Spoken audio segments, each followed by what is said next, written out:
Hello dear student, this is Kumar Keshav from IAS maths academy. और आज के इस वीडियो में हमारा पर्पस यही रहेगा कि आप लोग को हम लीनियर अलजेब्रा के एग्जैक्ट लेवल से रूबरू कराएं।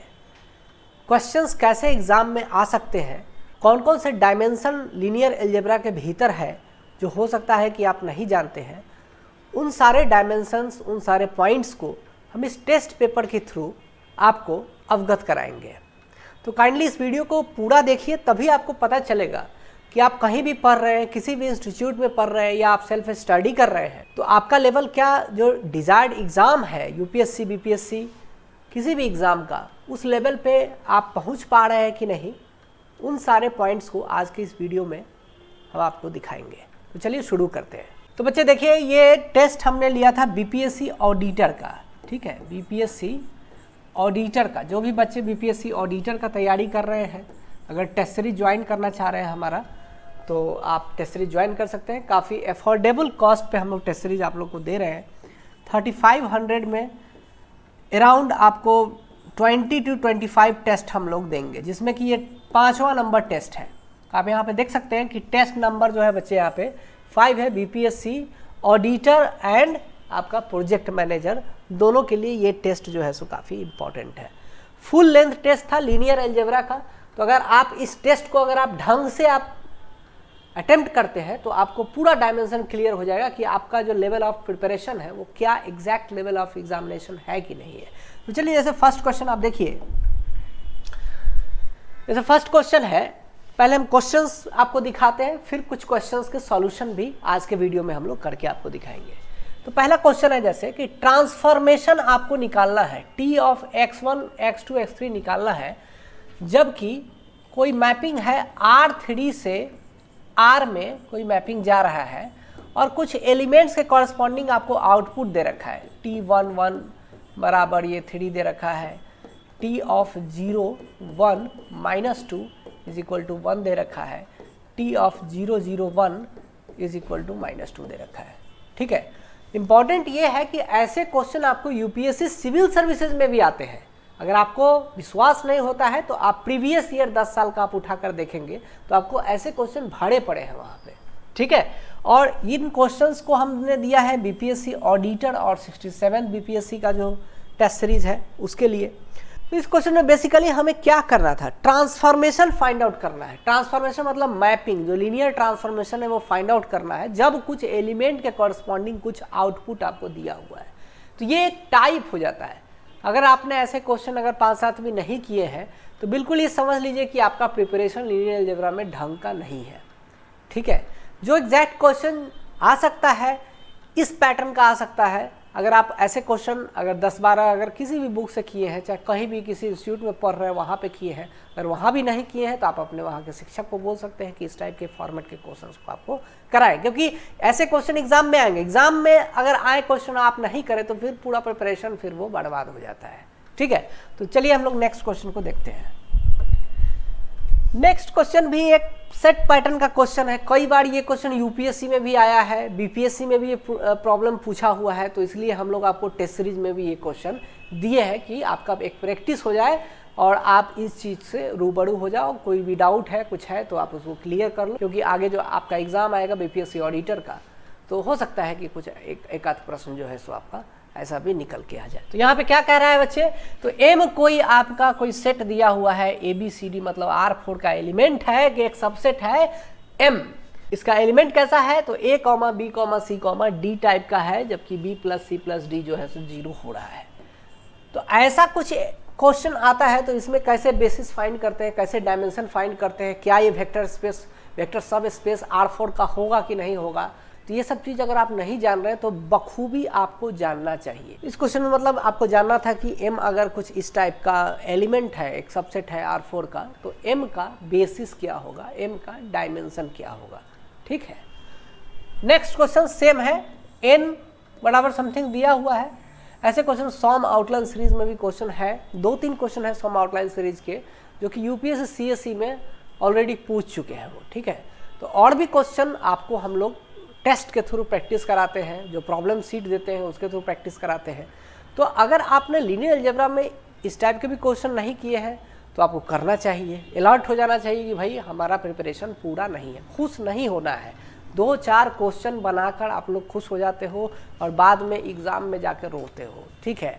तो उससे बेटर है कि एग्ज़ाम में ना रोए, उससे बेटर है कि आप घर पे बैठ के अच्छा खासा पसीना बहा लो, है ना, मेहनत कर लो। जितने टाइप के क्वेश्चन जो करवाते हैं उन टाइप के क्वेश्चन को ढंग से करो, चाहे कहीं आप किसी इंस्टीट्यूट में कर रहे हो तो उसको सीरियसली लो, उसको काम करो। तो इसमें एक चीज़ और पूछ रहा है कि एम और एन का बेसिस डायमेंशन आप निकालो और एम इंटरसेक्शन एन का भी आप बेसिस डायमेंशन निकालो। ये भी एक टेक्निक होता है कि एम इंटरसेक्शन ऑफ एन का बेसिस डायमेंशन क्या होगा, तो ये चीज़ आपको जानना चाहिए।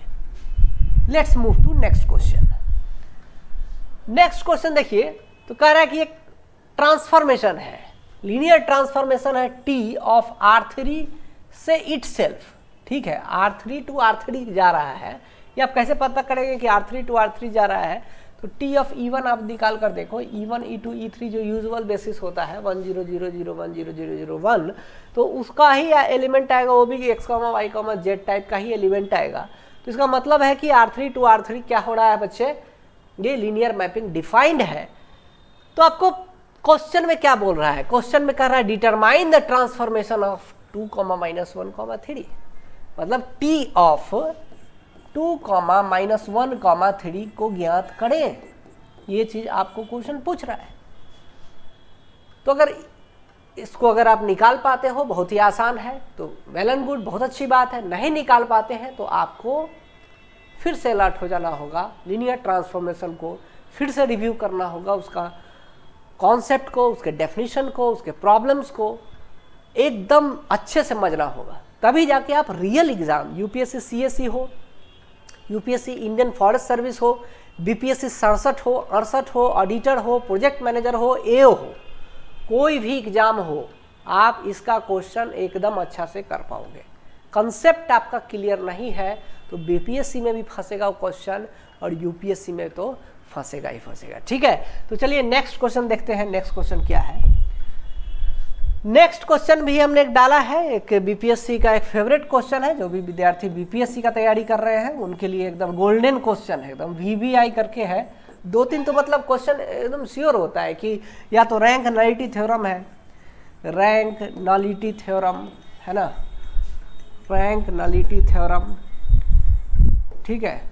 उसके बाद जो एक है union intersection theorem, union intersection theorem.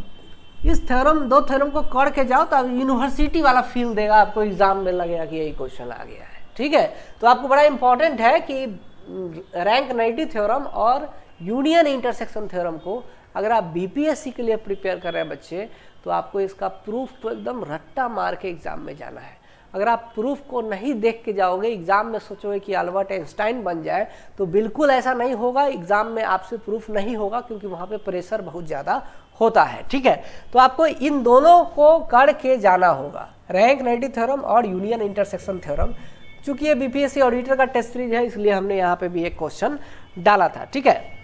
UPSC वाले बच्चे भी, आपको भी इसके दोनों के प्रूफ जो है सो ढंग से आपको देखना पड़ेगा, ठीक है। अगर आप ढंग से नहीं देखोगे, मान लो किसी साल है, सो ऐसे आपका पैटर्न नहीं होता है। यूपीएससी इंडियन फॉरेस्ट सर्विस में जनरली आपको लीनियर अलजेब्रा के टॉपिक में ऐसा प्रूफ नहीं पूछते, लेकिन आप दूसरे टॉपिक में जाओ, अगर आप कॉम्प्लेक्स एनालिसिस में जाओ, न्यूमेरिकल एनालिसिस में जाओ, तो वहाँ पे प्रूफ्स के क्वेश्चन जो है सो भर भर के आज के दिन में आ रहे हैं। तो यहाँ पे लीनियर अलजेब्रा में भी थोड़ा सा आपको अलर्ट होना होगा बीपीएससी, यूपीएससी सीएससी और यूपीएससी इंडियन फॉरेस्ट सर्विस के बच्चों के लिए, ठीक है। और बीपीएससी ऑडिटर 67, 68, 69 जो भी एग्जाम आएगा उसके लिए ये दोनों क्वेश्चन तो आपको घुट्टी बनाकर पी के रखना होगा। जब भी एग्जाम होगा वहाँ पे आपको अच्छे से आंसर करना है, ठीक है। तो चलिए हम लोग नेक्स्ट क्वेश्चन पे चलते हैं। नेक्स्ट क्वेश्चन बहुत ही आसान सा क्वेश्चन है। अगर आप इस क्वेश्चन का लैंग्वेज को पकड़ रहे हो, लैंग्वेज को समझ रहे हो, तो डायरेक्टली आप इस क्वेश्चन का आंसर कर सकते हो। अगर लैंग्वेज नहीं समझ में आएगा तो फिर आप फंस सकते हो। तो लैंग्वेज क्या कह रहा है बच्चे, examine whether this very vector belongs to the linear space generated by S where S बराबर समथिंग और नॉट, ठीक है।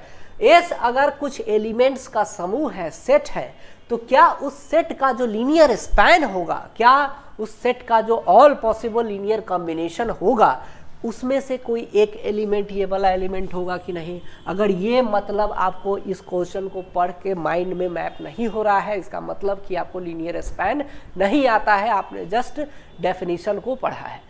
लीनियर स्पैन मतलब होता है बच्चे 4 एलिमेंट्स है, तो उस 4 एलिमेंट को अगर हम पूरी तरह से लीनियर कॉम्बिनेशन स्केलर के साथ हम पूरा परमुटेशन कॉम्बिनेशन कर दें तो कितने सारे एलिमेंट जनरेट होंगे, उनको कहते हैं linear span generated by the set S और एल एस। ठीक है, ये डेफिनेशन आप जानते होंगे कि जब कभी भी आपको बेसिस प्रूफ करना होता है कि prove that certain set of elements form the basis of certain vector space, तो you just proof that all the 4 or 5 vectors given in that set are linearly independent and all those 4 elements are able to generate all the elements of the vector space.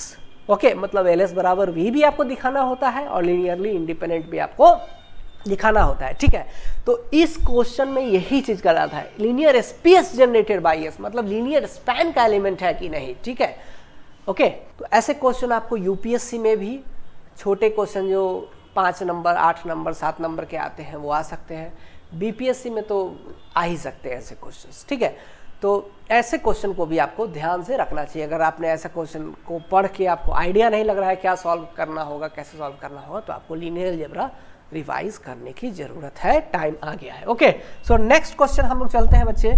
Next question देखिए, इस question को थोड़ा सा 1 minute सभी लोग इस question को पढ़ेंगे, इस क्वेश्चन में क्या कह रहा है, फिर मैं जो बोलूंगा आप मैच करके देखो कि क्या आप सही सोच रहे थे कि नहीं। ठीक है, यहाँ पे कह रहा है consider the linear map 5 R2 to R3 defined by phi of x1 x2 is equal to this. Find the matrix phi with respect to the ordered basis. B is equal to this and B prime is equal to this. B is equal to for R2 and B prime is for R3. बड़ा important सा हो गया है ये, मतलब कुछ linear transformation दिया हुआ है, पूछ रहा है कि मैट्रिक्स क्या है। तो यूपीएससी का जो है सो फेवरेट जोन होता है क्वेश्चन पूछने का। यूपीएससी, सीएससी है ना, आईएफओएस और बीपीएससी का भी ये फेवरेट जोन है क्वेश्चन आने का। This is the favourite zone from question will be set. ठीक है, अगर आपको मेरे बात पर विश्वास नहीं है तो आज के वीडियो के जस्ट पहले वाला वीडियो खोल कर देखिए। 2021 में ऐसा ही एक क्वेश्चन बड़ा आसान सा आया था, उसको हमने डील किया है, पूरा सॉल्व भी किया है। नहीं तो आप प्रीवियस ईयर क्वेश्चन खोल कर देखेंगे तो आपको सब कुछ क्रिस्टल क्लियर नजर आएगा। तो ये रियलिटी है यूपीएससी का। ठीक है, ऐसा क्वेश्चन आपको एग्जाम में आ सकता है। कुछ नहीं है क्वेश्चन में, खाली वर्ड सब लिखा हुआ है आपको डराने के लिए। R2 to R3 फलाना इसका बेसिस है, फलाना उसका बेसिस है, आप डर जाओ, क्वेश्चन नहीं बनाओ, है ना। देखो माइंडसेट क्या होता है ना, यूपीएससी वाले आपको, चाहे बीपीएससी में भी अभी लीक हो गया था पेपर, तो जितने भी आपको एग्जामिनेशन का जो क्वेश्चन अब हो सकता है आएगा, है ना, हार्ड करने का एक ही तरीका है एग्जामिनर के पास, वो क्वेश्चन किताब से ही देगा आपको।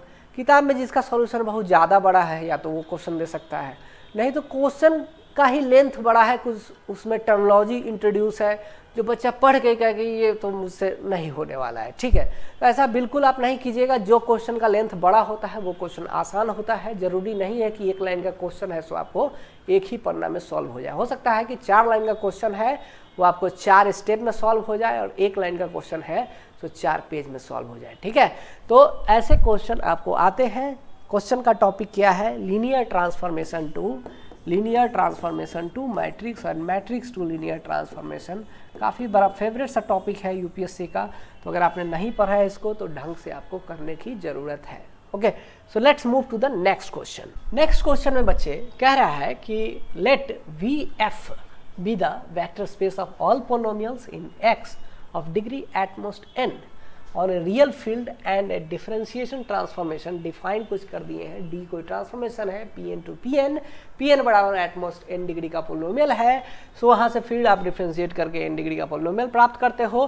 तो इस ढंग से सच दैट जो है सो डी ऑफ Px बराबर समथिंग ऐसा दिया हुआ है for all Px belonging to Vf।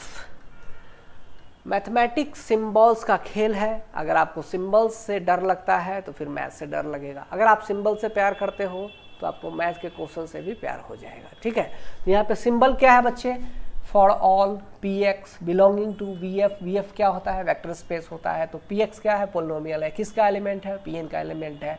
तो अगर Pn का एलिमेंट Px है तो उसका डिफरेंशिएशन करेंगे तो d dx ऑफ Px होता ही है। तो आपको बताना है कि matrix of operator D with respect to the basis of Bf। यहाँ पे आपको एक चीज़ पता होना चाहिए कि Pnx जो है आपका polynomial of at most n degree, तो उसका बेसिस क्या होता है, उसका डायमेंशन क्या हो, यूजुअल बेसिस क्या लेते हैं और उसका डायमेंशन क्या होता है। ठीक है, तो ऐसे क्वेश्चन भी आपको एग्जाम में आते हैं, इसीलिए टेस्ट में दिया गया है। तो अगर इस टाइप के क्वेश्चन अगर आप नहीं समझ पा रहे हैं तो बहुत ही आपका मतलब स्थिति जो है सो उसको रिव्यू करने का है।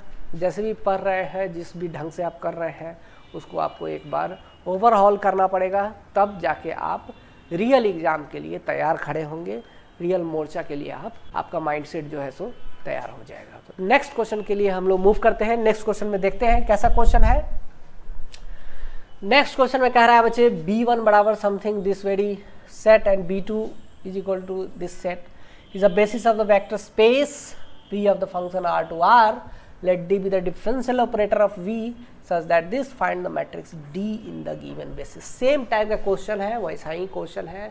अगर आपको लीनियर ट्रांसफॉर्मेशन टू मैट्रिक्स आता है, उसके साथ आप खेल सकते हो, तो इस क्वेश्चन को भी आप बना सकते हो। ओके, सो मैथमेटिक्स ऑप्शनल का यही ब्यूटी है बच्चे। मैथमेटिक्स ऑप्शनल में आपको जो है सो एक बार चीज़ को जो है सो करना पड़ेगा। एक बार अगर आप लीनियर ट्रांसफॉर्मेशन ढंग से कर लिए, है ना, एक बार इसका अगर आप ढंग से मैट्रिक्स बना लिए, एक बार अगर आप मैट्रिक्स से लीनियर ट्रांसफॉर्मेशन पे आ गए, एक बार आप इसका इन्वर्स निकाल लीजिए, बेसिस डायमेंशन निकाल लीजिए, रैंक निकाल लीजिए, है ना, linear dependency, independency, linear span, ये सब देख लीजिए, फिर आपको प्रॉब्लम से आपको डर नहीं लगेगा पहली बात। और नया टाइप का कुछ प्रॉब्लम मैथमेटिक्स में आता नहीं है।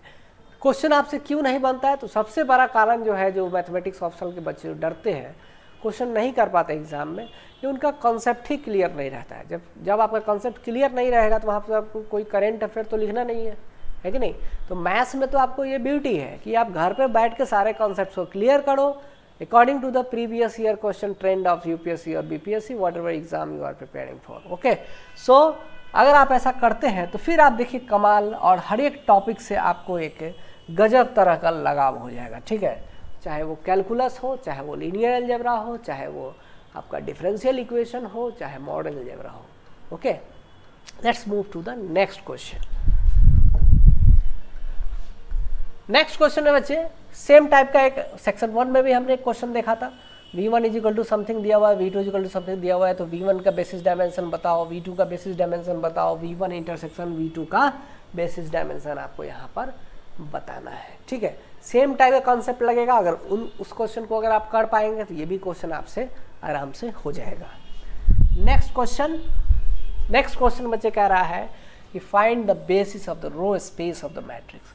तो आपको माइंड में चीज़ आना चाहिए, एकदम दौड़ना चाहिए आपके खून में कि भाई ये जो रो स्पेस होता है वो क्या होता है, जो कॉलम स्पेस होता है वो क्या होता है।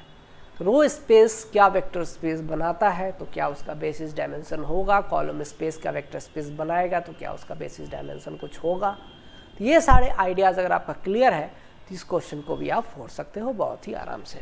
Okay, let's move to the next question. कह रहा है कि find the determine whether the following matrices have the same space. Row space चाहे कॉलम स्पेस क्या सेम है कि नहीं है। तो कैसे समझेंगे सेम है कि नहीं है, दोनों को रिड्यूस करेंगे रो इक्लोन फॉर्म में, जिसका इसका रो इक्लोन फॉर्म सेम होगा उन सारे को हम कह सकते हैं कि same set of vector space है। ठीक है, वेक्टर स्पेस का तो यही खूबसूरती है कि 5 एलिमेंट मिलके अगर पूरे अगर वेक्टर स्पेस को जनरेट कर रहा है तो 10 भी एलिमेंट लेकर आओगे आप तो वो भी है सो जनरेट करेगा, बशर्ते कि उस 10 एलिमेंट में 5 एलिमेंट बेसिस का एलिमेंट होना चाहिए। ओके, तो इस ढंग से आपको करना होगा। वेक्टर स्पेस का प्रॉपर्टी समझना है, बेसिस को ढंग से एकदम आत्मसात करना है ना, कैसे कैसे निकालते हैं, क्या तरीका होता है, ट्रांसफॉर्मेशन को ढंग से देखना है, मैपिंग को ढंग से देखना है, तो कोड मैथमेटिक्स है ये सब। ठीक है, so let's move to the next question. Next question कह रहा है कि so that the space generated by the vector, same question है कि u1 u2 u3 u4 और v1 और v2 कह रहा है कि दोनों सेम है, दोनों को रो इक्लोन फॉर्म में आप रिड्यूस करो, जो सेम आ जाएगा तो सेम होगा, सेम नहीं आएगा तो बोलेंगे कि सेम नहीं होगा। तो आप रो इक्लोन फॉर्म में ही रिड्यूस करने नहीं आ रहा है, प्रॉब्लम हो रहा है, कैसे उसका प्रोसेस है वो माइंड में क्लियर नहीं है, प्रैक्टिस सही नहीं है, तो क्वेश्चन नहीं होगा। अगर आपके ये सारे कॉन्सेप्ट क्लियर है, आपने एडिक्वेट प्रैक्टिस किया है, तो ये क्वेश्चन एकदम केक वॉक की तरह है, तो आप इन क्वेश्चन को कर पाएंगे। ठीक है, तो हमारा मोटो आज का यही था कि आपको हम क्वेश्चन से रूबरू कराएं जो लेवल ऑफ क्वेश्चंस एग्जाम में आपको आ सकते हैं। ये लेवल यूपीएससी सीएससी से लेके फॉरेस्ट से लेके बीपीएससी 67, 68, 69 और आगे आपका ऑडिटर और प्रोजेक्ट मैनेजर एओ के भी एग्जाम में आ सकता है। तो चलिए हम लोग कुछ क्वेश्चन को सॉल्व करके देखते हैं कि उसका सॉल्यूशन क्या होगा। तो स्टूडेंट्स, फर्स्ट क्वेश्चन अगर आप देखते हैं तो इसमें कह रहा है कि find the transformation T x1, x2, x3 where R3 से R कोई ट्रांसफॉर्मेशन डिफाइंड है जिसका डेफिनेशन हमें पता नहीं है, उसे निकालना है। और इस तरीका से डिफाइंड है कि T ऑफ 1, 1, 1 दिया हुआ है, T ऑफ 0, 1, -2 दिया हुआ है और T ऑफ 0, 0, 1 भी दिया हुआ है। तो आपको ट्रांसफॉर्मेशन का फॉर्मूला डिराइव करना है या निकालना है। तो ऐसे क्वेश्चन को हम कैसे डील करते हैं, तो एक थ्योरम होता है बच्चे कि अगर वेक्टर स्पेस V1 से लेकर V2 तक अगर कोई ट्रांसफॉर्मेशन T है सच दैट V1 का डायमेंशन m है और V2 का डायमेंशन n है, इस तरीका से कि चूंकि V1 का डायमेंशन m है तो V1 के अंदर में जो बेसिस एलिमेंट होगा बच्चे उसमें m एलिमेंट्स आएंगे। ठीक है,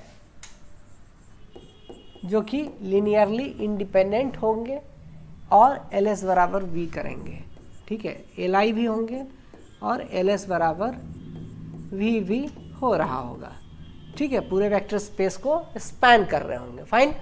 अब कहता है कि ये थ्योरम होता है कि अगर इसका अगर basis vector let us suppose कि small v1, small v2, small v3 dot dot dot small vn तक है such that t of v1 given है u1, t of v2 given है u2, t of v3 given है u3, so on t of Vm जो है सो um दिया हुआ है। तो इस केस में हम लोग पूरे लीनियर ट्रांसफॉर्मेशन को डिफाइन कर सकते हैं। थ्योरम है कि यूनिक लीनियर ट्रांसफॉर्मेशन एग्जिस्ट करेगा V1 से लेकर V2 तक में। ठीक है, तो वो थ्योरम है, उस थ्योरम का प्रूफ में मैं नहीं जा रहा हूँ, उसका प्रूफ भी इम्पॉर्टेंट है, क्वेश्चन एग्जाम में आ सकता है। अभी हम बात कर रहे हैं कि ऐसा कुछ कंडीशन होता है तो क्या होता है बच्चे, लीनियर ट्रांसफॉर्मेशन एग्जिस्ट करेगा, हम लोग उस लीनियर ट्रांसफॉर्मेशन को निकाल सकते हैं। अब बात आती है कि लीनियर ट्रांसफॉर्मेशन को हम कैसे निकालेंगे। ठीक है, तो जो हमने थ्योरम अभी बताया उसी थ्योरम का अगर आप कॉन्सेप्ट को यूटिलाइज करते हो तो फंक्शन जो ट्रांसफॉर्मेशन है डिफाइंड है कहाँ से कहाँ तक, R3 से लेके R तक डिफाइंड है। ठीक है, अब R3 का यूजुअल बेसिस आप जानते हो, आप यूजुअल बेसिस ये होता है बच्चे E1, E2, E3 where E1 is equal to 1, 0, 0, E2 is equal to 0, 1, 0, E3 is equal to 0, 0, 1। ठीक है, ये बेसिस है यूजुअल बेसिस, लेकिन हमको यहाँ पे क्वेश्चन में कुछ एलिमेंट्स दे रखे हैं 1, 1, 1, 0, 1, -2, 0, 0, 1। सबसे पहले आपको माइंड में ये चीज़ क्लिक करना चाहिए, क्या ये तीन एलिमेंट्स जो है तो लीनियरली इंडिपेंडेंट है कि नहीं। अगर ये तीन एलिमेंट्स लीनियरली इंडिपेंडेंट होगा तो हो सकता है कि LS बराबर भी हो रहा होगा। ठीक है, ये तीन एलिमेंट्स जो होगा सो R3 को स्पैन कर रहा होगा। फाइन, अब ये स्पैन करेगा तो कैसे स्पैन करेगा, तो आप सबसे पहले देखो कि क्या ये तीन एलिमेंट्स लीनियरली इंडिपेंडेंट है कि नहीं। तो x times 1, 1, 1 plus y times 0, 1, -2 plus z times 0, 0, 1 is equal to 0 and 0 is equal to you well know it 0, 0, 0। ठीक है, तो अब देखिए कि क्या ये लीनियरली इंडिपेंडेंट है कि नहीं। तो लीनियरली इंडिपेंडेंट होने के लिए क्या होना चाहिए, एक्स वाई जेड तीनों जीरो होना चाहिए, ये कॉन्सेप्ट है। तो यहाँ पे आप देखो कि x यहाँ पे मल्टीप्लाई किया, y इंटू जीरो जीरो होगा, z इंटू जीरो जीरो हो जाएगा।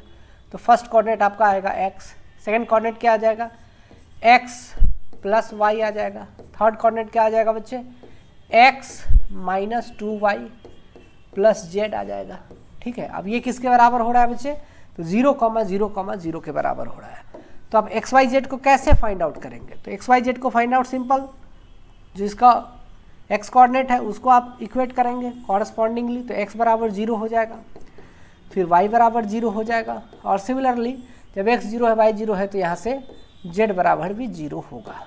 ओके, इसका मतलब क्या है कि R3 सेट में ये तीन एलिमेंट्स जो है तो लीनियरली इंडिपेंडेंट है। अब ये भी एक थ्योरम होता है कि अगर फाइनाइट डायमेंशन का वेक्टर स्पेस है, ठीक है, अगर उसका अगर डायमेंशन अगर m है तो m लीनियरली इंडिपेंडेंट एलिमेंट्स उस वेक्टर स्पेस का बेसिस फॉर्म करेगा। तो इसका मतलब क्या हो गया कि 1 1 1 0 1 minus 2 0 0 1 will form the basis set of this very R3 also.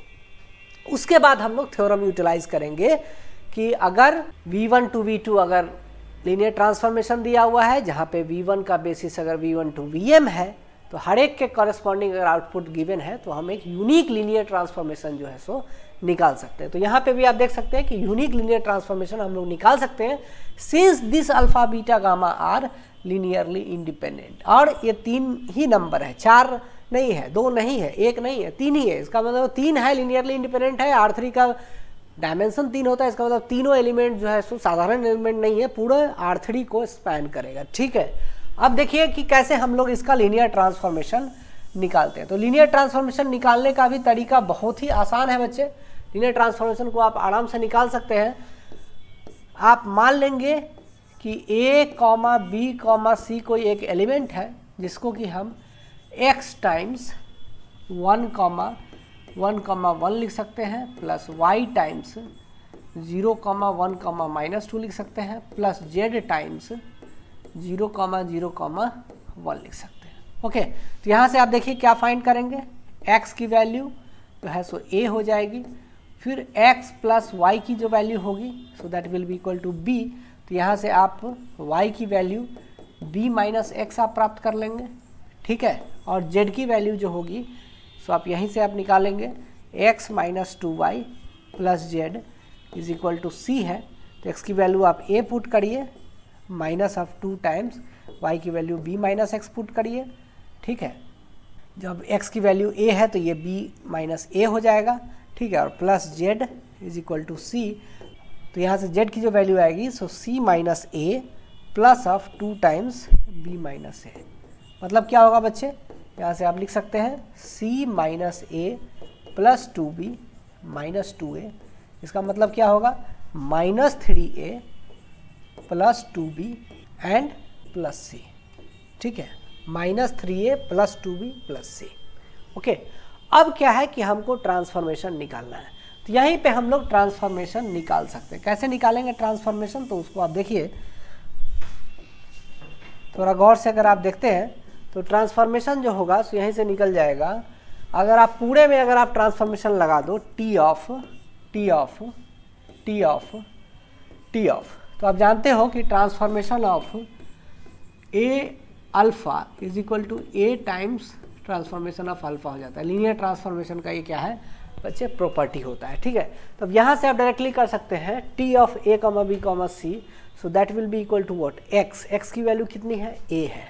ठीक है, तो आप डायरेक्टली लिखेंगे a times T of 1,1,1 plus, अब यहाँ पे देखिए y है, तो ये y बाहर जाएगा तो y की वैल्यू कितनी है यहाँ पे, तो b माइनस a है। ठीक है, y बराबर है b माइनस एक्स और x की वैल्यू a है तो ये b माइनस a हो जाएगा। ठीक है, तो यहाँ पे आप लिखेंगे क्या बच्चे, b minus a T of, अब यहाँ पे सेकेंड वाला लिखिए 0 1 माइनस 2, 0 1 माइनस 2, एंड थर्ड वाला क्या आ रहा है, minus 3a plus 2b plus c, minus 3a plus 2b plus c।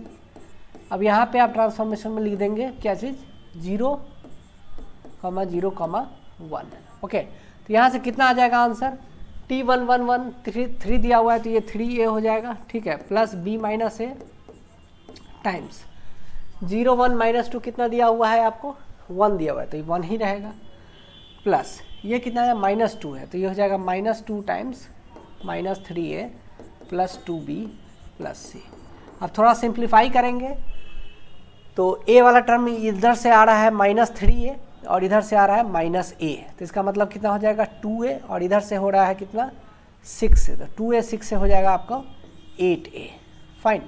अब b वाला टर्म कितना आ रहा है, यहाँ से आ रहा है b और सेकेंड वाले से आ रहा है -4b, इसका मतलब हो जाएगा -3b। और c वाला टर्म कितना आ रहा है, तो सिर्फ इसी से आ रहा है तो -2c हो जाएगा। ओके, अब बच्चे आपको जो ये आंसर आ रहा है तो आप चेक भी कर सकते हो कि आपका ये आंसर सही है या गलत है। कैसे चेक करेंगे, डायरेक्ट आप क्वेश्चन में देखिए, डायरेक्ट आप क्वेश्चन में अगर देखते हैं T of 111 तो 111 अगर आप यहाँ पे पुट करेंगे तो कितना आ जाएगा 8 - 3 - 2, इसका मतलब हो जाएगा 3 2 5 हो गया और 8 में से घटेगा तो हो जाएगा 3। तो देखिए यहाँ पर आंसर 3 है, क्वेश्चन में 3 दिया हुआ है, इसका मतलब ट्रांसफॉर्मेशन का एक एलिमेंट सही आ रहा है, मतलब कि हमारा जो कैलकुलेशन है दैट इज राइट। ओके, अब देखोगे 0 1 -2, 0 1 -2 डालो, 0 डालोगे तो 0 होगा, 1 डालोगे तो कितना होगा -3 हो जाएगा और -2 डालेंगे तो 4 हो जाएगा, तो -3 + 4 मतलब 1 आ जाएगा। तो क्या 1 आ रहा है, बिल्कुल 1 आ रहा है यहाँ पे। 0 0 1, 0 0 1 क्या होगा, मतलब 0 0 यहाँ 1 डालिए तो -2 आ जाएगा, मतलब ये भी सही है। इसका मतलब कि हमारा जो ट्रांसफॉर्मेशन आ रहा है सो 100% करेक्ट है, इसमें कहीं कोई डाउट नहीं है, ठीक है। तो बच्चे इस टाइप के क्वेश्चन को हम लोग इसी तरीका से डील करते हैं। क्या है, कुछ थ्योरम्स है उनको आपको याद रखना है, उनका प्रूफ्स भी याद रखना है और कैसे उन थ्योरम का एप्लीकेशन जो है सो आपको करना है, इस चीज़ को हमने आपको करके दिखाया है एक सैम्पल क्वेश्चन की तरह, ठीक है। बाकी सारे क्वेश्चन को आप ढंग से प्रैक्टिस करें, एक बार सारे कॉन्सेप्ट्स को रिवाइज करें। अगर आपका लीनियर अलजेब्रा में लग रहा है कि पोर्शंस हमारा वीक है तो उन पोर्शंस पे थोड़ा आप काम करें। अगर आप चाहते हैं कि आप कोचिंग क्लासेज आप लेने का, तो हमारा ऑफलाइन क्लास भी खुल चुका है पटना में। ऑनलाइन क्लास पहले से चलते आ रहा है बीपीएससी 67, 68 और यूपीएससी 2023 के लिए। तो अगर आपको ऑनलाइन कोर्स में अगर आप ज़्यादा कंफर्टेबल हैं तो आप ऑनलाइन कोर्स हमारा ले सकते हैं। ऑफलाइन कोर्स में अगर आप ज़्यादा कंफर्टेबल हैं तो आप पटना में ऑफलाइन कोर्स भी अवेल कर सकते हैं। हमारा मकसद बस एक ही है, आप कहीं भी पढ़ें, ढंग से पढ़ें, और अगर आप आउटपुट देना चाहते हैं तो आपको इनपुट जो रिक्वायर्ड इनपुट है सो आपको देना पड़ेगा, ठीक है। अगर आपको सोने की तरह चमकना है तो पहले आपको सोने की तरह जलना भी पड़ेगा, ठीक है। So thank you so much for joining this very video. We will meet soon in the next video. तब तक के लिए अपना ख्याल रखिए। धन्यवाद। जय हिंद।